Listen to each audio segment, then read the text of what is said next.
Hello बच्चों, चलिए प्रश्न पढ़ते हैं।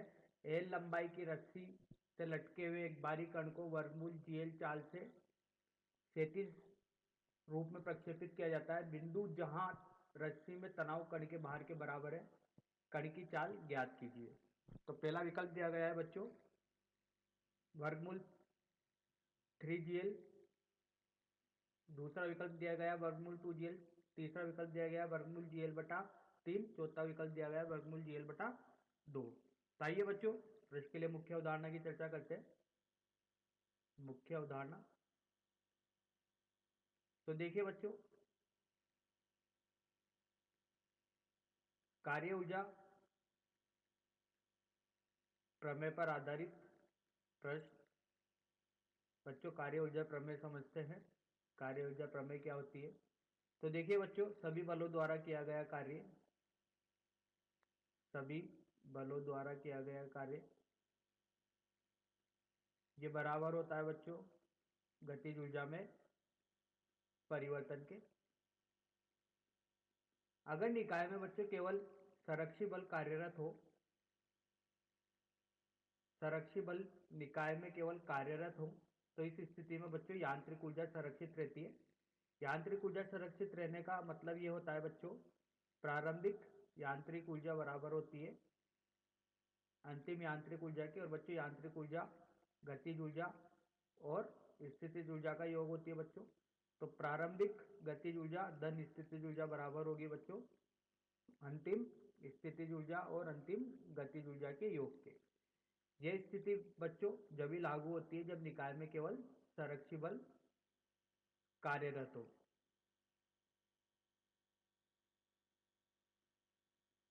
तो आइए बच्चों, इस मुख्य उदाहरण के आधार पर प्रश्न को हल करते हैं। बच्चों देखिए, दी गई स्थिति का निर्माण कर क्वेश्चन को हल करने का प्रयास करते हैं। बच्चों देखिए, ये बच्चों एक डोरी है। इस एल लंबाई की डोरी से एक द्रव्यमान एम ले लेते हैं बच्चों, लटकाया गया है। इसकी लंबाई बच्चों एल है। अब जब इसको थीटा कोण पर सरकाया जाता है बच्चों, थीटा कोण विस्थापित किया जाता है या क्षैतिज रूप में प्रक्षेपित किया जाता है, तो बच्चों एक कण यहां पर आएगा। इस स्थिति में बच्चों इस पर तनाव बल लगेगा डोरी के अनुरूप। अगर बच्चों इस कण के निर्देश तंत्र की बात की जाए तो इस पर एक अपकेंद्रीय बल लगता है बच्चों, वो होगा एम वी वर्ग बटे आर के, क्योंकि इस स्थिति में बच्चों इसके पास एक वेग होगा। तो वेग होगा और ये इस बिंदु के सापेक्ष बच्चों ये वृत्तीय गति कर रहा होगा। तो इस स्थिति में बच्चों इसके पास एक अपकेंद्रीय बल लगेगा इस द्रव्यमान केंद्र के निर्देश तंत्र के अनुसार। एक बच्चों इसका भार होगा ऊर्ध्वाधर नीचे की ओर। तो बच्चों अगर ये कोण थीटा है तो ये कोण भी क्या होगा, थीटा होगा। इसी प्रकार यहां पर बच्चों एक भार का घटक होगा अब केंद्रीय बल के अनुदिश, ये होगा बच्चों एम जी कोस थीटा। और एक घटक बच्चों इधर की तरफ होगा एम जी साइन थीटा, जो वापिस इसको मूल स्थिति में लाने के लिए प्रयास करेगा बच्चों, इसको प्रयास करने के लिए प्रयत्न करेगा जो एम जी साइन थीटा, इसको वापिस मूल बिंदु की तरफ लाने के लिए करेगा। अब देखिए बच्चों, जब ये कण यहाँ पर थीटा विस्थापित करने पर एक कण जब यहाँ पर आता है तो इसके पास वेग होता है। इस पर लगने वाले बच्चों बल दर्शा दिए हैं, एक तो एम जी कोस थीटा होता है, एक एम वी वर्ग बटे आर होता है। अब केंद्रीय बल बच्चों होता है क्योंकि इस बिंदु के सापेक्ष से घूर्णन गति करेगा और एक डोरी में तनाव उत्पन्न होता है। तो बच्चों संतुलन की स्थिति में यहाँ पर तनाव बल बराबर होगा एम जी कोस थीटा धन एम वी वर्ग बटे आर। अब बच्चों प्रश्न में बोला गया है कि रस्सी में तनाव कण के भार के बराबर है। ठीक है, तो टी किसके बराबर हो गया बच्चों, एम जी के। तो बच्चों यहां पर रखते हैं एम जी बराबर एम जी कोस थीटा धन एम वी वर्ग बटे आर। तो देखिए बच्चों, इस समीकरण में, जिसको समीकरण नंबर 1 नाम दिया है, इस समीकरण में बच्चों दो राशि अचर है, एक तो थीटा और एक वेग। तो बच्चों थीटा और वेग अचर होने की वजह से यहाँ पर अपन को कण की चाल निकालनी है, तो इस स्थिति में बच्चों थीटा को हटाना पड़ेगा। थीटा को हटाने के लिए बच्चों यहाँ पर ऊर्जा संरक्षण लगाते हैं बच्चों। तो यहाँ पर बच्चों कण की चाल बताइए, वर्गमूल जीएल। इस स्थिति में कण की चाल वर्गमूल जीएल है, जिससे कि ये कण थीटा कोण विक्षेपित होगा। तो देखिए बच्चों, ऊर्जा संरक्षण करने पर इस स्थिति में बच्चों निकाय में केवल संरक्षी बल कार्यरत है। तो संरक्षी बल कार्यरत है, तो जैसा मुख्य उदाहरण में समझा बच्चों, प्रारंभिक गतिज ऊर्जा, प्रारंभिक स्थितिज ऊर्जा बराबर होगी बच्चों अंतिम गतिज ऊर्जा और अंतिम स्थितिज ऊर्जा की। तो प्रारंभिक स्थितिज ऊर्जा बच्चों ये शून्य होगी। स्थितिज ऊर्जा की बात की है बच्चों, गतिज ऊर्जा इसकी होगी, देखिए इसको यहाँ पर ना लिख के इसको यहाँ लिखते हैं, जिससे कि पता लग जाए कि स्थितिज ऊर्जा शून्य। और बच्चों गतिज ऊर्जा होगी 1/2 m वेग। इस स्थिति में वर्गमूल जीएल है, तो इसका क्या हो जाएगा बच्चों, वर्ग हो जाएगा। तो देखिए बच्चों,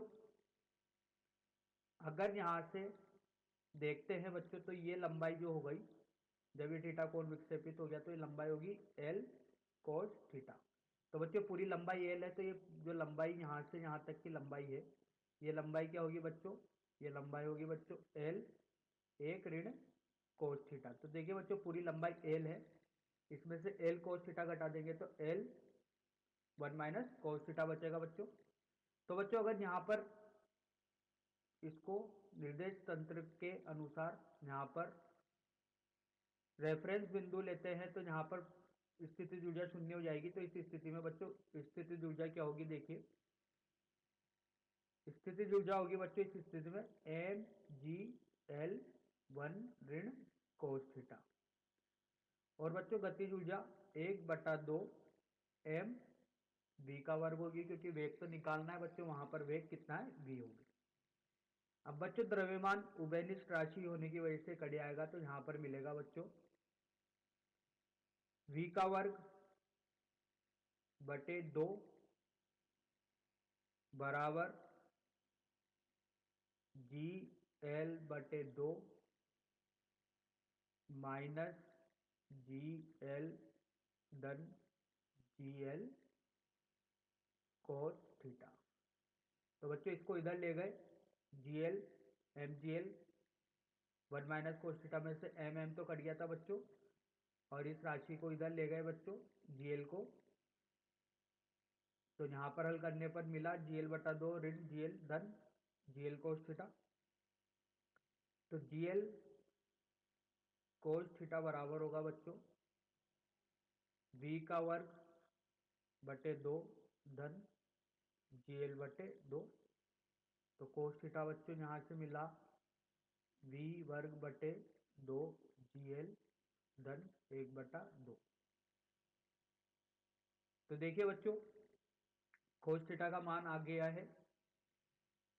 अब कोस थीटा का मान बच्चों समीकरण नंबर 1 में रखने पर एम जी बराबर एम जी वी का वर्ग बटे 2 जी एल धन 1/2